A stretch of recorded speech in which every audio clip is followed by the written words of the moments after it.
Hi friends, welcome to VIP வஸ்னி channel. இன்றைக்கி என்ன பார்க்க போகிறோன்னா பாவக்காய் பொரியல் தான் பார்க்க போகிறோம்.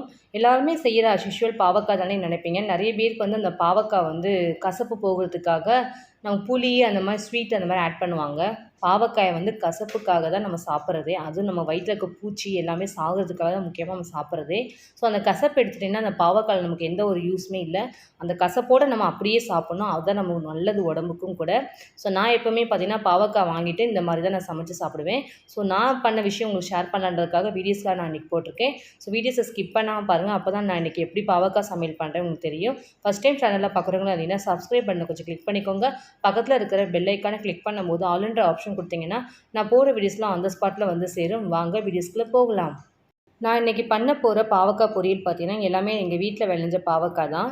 ரொம்ப ரொம்ப ஹெல்த்தியானது. எந்த மருந்துமே நம்ம ஆட் பண்ணாமல் நம்ம வீட்டிலே வந்து விதை போட்டு இந்த மாதிரி செடி வளர்த்திங்கன்னா நமக்கு ஒரு ஹெல்த்தியான பாவக்காயை நமக்கு கிடைக்கும்.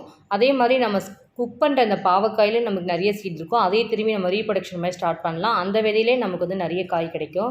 ஸோ எங்கள் வீட்டில் வந்து விளைஞ்ச பாவக்காய் செடி தான் இது எல்லாமே. நான் சமைக்கும் போது இந்த மாதிரி காயில் இருக்க விதையெல்லாம் நான் இந்த மாதிரி எடுத்து போட்டிருந்தேன். அதோட பாவக்காய் தான் எனக்கு ஒரு 4 மந்த் டைமில் இந்த மாதிரி பாவக்காய் க்ரோத் ஆச்சு. அதே மாதிரி பார்த்திங்கன்னா நானே வந்து இந்த செடியில் எவ்வளோ பாவக்காய் இருக்குன்னு எதிர்பார்க்கவே இல்லை. எனக்கே சர்ப்ரைஸ்டாக இருந்துச்சு. ரொம்பவும் பார்க்க சூப்பராக இருந்துச்சு. நானும் என்னோடய குட்டி பையனும் இந்த பாவக்காய் ஃபுல்லாக நாங்கள் அறுவடை செய்ய ஆரம்பிச்சிட்டோம். அவனும் எல்லாத்தையும் நானும் கட் பண்ணுறேமான்னு சொன்னால், சரி வாடா நானும் கட் பண்ணலான்னு சொல்லிட்டு நானே என்னோடய குட்டி பையன் கட் பண்ணிகிட்டு இருந்தோம். நிறைய பாவக்காய் க்ரோத்தாக இருந்துச்சு.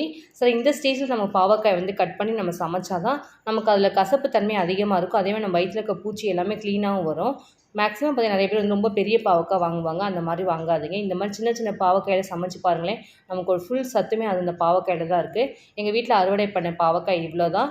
கண்டிப்பாக பார்த்திங்கன்னா இது ஒரு 300 கிராம் அளவுக்காவது இருக்கும். ஸோ இந்த பாவக்காய் வச்சு நம்ம இன்றைக்கி ரெசிபி பண்ண போகிறோம். ஸோ ஒரு அஸ்யூஷுவல் நம்ம பண்ணுற பாவக்காய் பொரியல் தான் இன்றைக்கி நம்ம பண்ண போகிறோம்.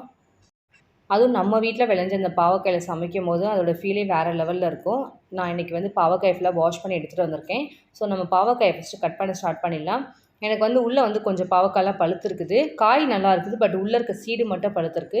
இந்த மாதிரி பழுத்த சீடை தூக்கி போட்டிங்கன்னா தான் உங்களுக்கு திரும்பி வந்து செடி வளர ஆரம்பிக்கும். நான் வந்து பழுத்த சீடு எல்லாத்தையும் தனியாக எடுத்து வச்சுக்க போகிறேன். நெக்ஸ்ட்டு திரும்பி நான் ரீப்ரொடக்ஷனாக ஸ்டார்ட் பண்ணுவேன் பாவக்காய் செடி வளர்க்குறதுக்காக. ஸோ நம்ம ஃபஸ்ட்டு நான் வந்து பாவக்காய் விதையெல்லாம் எடுத்துக்க போகிறேன். பாவக்காய் வந்து எடுக்கும்போது விதையை வந்து கொஞ்சம் உடைக்காமல் எடுங்க. அப்போ தான் திரும்ப நம்ம போகிறதுக்கு அந்த செடி நல்லா முளைச்சி வரும். ஸோ நான் எப்போவுமே வந்து இந்த மாதிரி தான் ஃபாலோ பண்ணுவேன். வாங்குகிற பாவக்காயில் இந்த மாதிரி நான் வந்து விதையெல்லாம் தூக்கி போட்டு திரும்ப நான் செடியாகவே யூஸ் பண்ணிக்குவேன். எங்கள் வீட்லேயே அதேமாதிரி பாவக்காயும் வரும். நமக்கும் அது யூஸ் ஆகிக்கும்னு சொல்லிட்டு நான் ரெடம் இந்த மாதிரி தான் பண்ணுவேன். ஸோ நம்ம இதே மாதிரி ஒவ்வொரு பாவக்காயும் நம்ம கட் பண்ணிக்கலாம். ரொம்ப ஸ்லைடாக போடுங்க. அப்போ தான் நமக்கு காய் வதங்கி வரும். சாப்பிட்றதுக்கு நல்லாயிருக்கும். அதுவும் இந்த பாவக்காயில் பார்த்திங்கன்னா நிறைய பெனிஃபிட்ஸ் இருக்குது. மேக்ஸிமம் அந்த சாப்பிடாதவங்களுக்குலாம் வந்து வயிறு வந்து பசிக்கலைன்னு சொல்லுவாங்க. எதுக்காகனா வயிற்றில் வந்து நமக்கு நிறைய அழுக்கு பூச்சி எல்லாமே சேர்ந்துருக்கும்.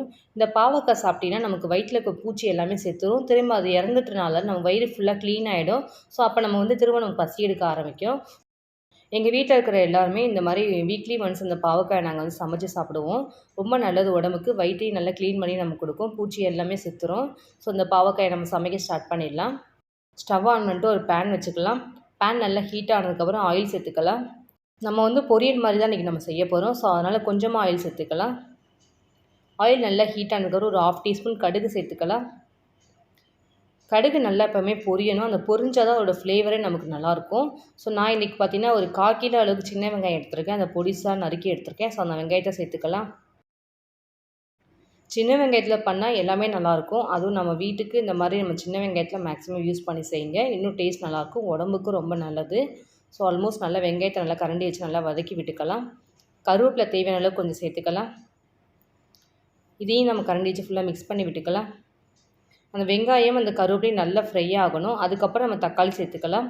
நிறைய பேர் வந்து தக்காளி கூட போட மாட்டாங்க. எனக்கு வந்து தக்காளி போட்டால் ரொம்ப பிடிக்கும். ஸோ நான் தக்காளி போட்டு தான் எப்போவுமே செய்வேன். ஸோ நல்லா வதங்கினதுக்கப்புறம் தக்காளி சேர்த்துக்கலாம். அப்போ தான் கொஞ்சம் நல்லாயிருக்கும் டேஸ்ட்டுமே. அதே மாதிரி குக்கிங்கை பொறுத்த வரைக்குமே வெங்காயத்தை ஃபுல்லாக வதக்கினதுக்கப்புறம் தக்காளி சேருங்க. முன்னாடியே தக்காளி சேர்த்துட்டிங்கன்னா வெங்காயம் வதங்குறது அப்படியே நின்று போயிடும். அப்போ நம்ம வெங்காயத்தோட ஃப்ளேவர் நச்சுன்னு நமக்கு தெரிய ஆரம்பிக்கும். ஸோ அதனால் வெங்காயத்தை பாதி நல்லா மேக்ஸிமம் வதக்கினதுக்கப்புறம் நம்ம அதுக்கப்புறம் தக்காளி சேர்த்திங்கன்னா கரெக்டாக இருக்கும்.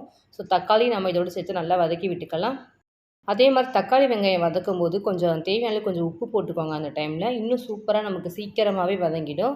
ஸோ நான் எப்போவுமே வந்து இந்த மாதிரி உப்பு போட்டு நான் டக்குன்னு வதக்கிக்குவேன். நமக்கு வந்து அந்த வெங்காயமும் தக்காளி நல்லா வதங்கி வரணும் உப்பு போட்டிருக்கிறதுனால. ஸோ வெங்காயம் தக்காளியும் ஆல்மோஸ்ட் நல்லா வதங்கிட்டு இருக்குது. இன்னும் நல்லா வதங்கட்டும். நம்ம அது வரைக்கும் கொஞ்சம் வெயிட் பண்ணலாம். நறுக்கி வச்சுக்க பாவக்காயெல்லாம் நம்ம இந்த டைமில் சேர்த்துக்கலாம். ஏன்னா வெங்காயம் தக்காளி நமக்கு ஆல்மோஸ்ட் நல்லா வதங்கிடுச்சு. ஸோ இப்போ நம்ம பாவக்காய் ஃபுல்லாக சேர்த்துக்கலாம். பாவக்காய் சேர்த்த உடனே ஒரு 2 நிமிஷம் நம்ம வந்து கரண்டியால் ஃபுல்லாக மிக்ஸ் பண்ணிக்கலாம். மிக்ஸ் பண்ணிட்டதுக்கப்புறம் நம்ம வீட்டு மிளகாய்த்தூள் சேர்த்துக்கலாம். நான் வந்து எப்போவுமே வந்து இந்த மாதிரி பொரியலுக்குலாம் வந்து வீட்டு மிளகாய்த்தூள் யூஸ் பண்ணி தான் நான் வந்து பொரியல் பண்ணுவேன். டேஸ்ட்டுமே அப்போ தான் நல்லாயிருக்கும். இந்த கடையில் விற்கிற மிளகாய்த்தூள்லாம் போட்டிங்கன்னா நல்லாயிருக்காது அந்த அளவுக்கு டேஸ்ட்டுமே.